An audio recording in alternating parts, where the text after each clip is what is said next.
Listen, again, we had over 200 years of slavery. We had Jim Crow for almost a century. We had legalized discrimination, segregation, and now we have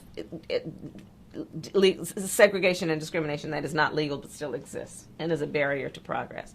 We have disparities around housing. We have disparities around education. We have disparities around income. And we have to recognize that everybody did not start out on an equal footing in this country. And in particular, black people have not. And so we have got to recognize that and do something about that and give folks a lift up. That's why, for example, I'm proposing the LIFT Act. Give people who are making $100,000 or less as a family a tax credit, which will benefit and uplift 60% of black families who are in poverty. So by default, it affects black families, but there's not a particular policy for African Americans that you would explore.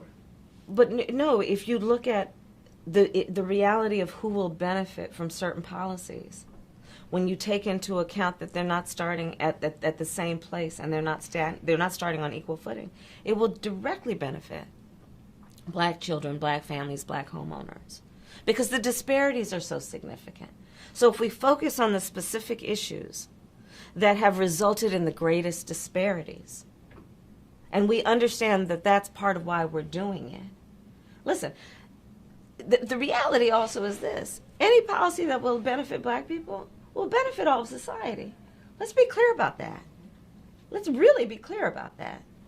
So I'm not going to sit here and say I'm going to do something that's only going to benefit black people. No. So I'm not going to sit here and say I'm going to do something that's only going to benefit black people. No. So I'm not going to sit here and say I'm going to do something that's only going to benefit black people. So I'm not going to sit here and say I'm going to do something that's only going to benefit black people. No.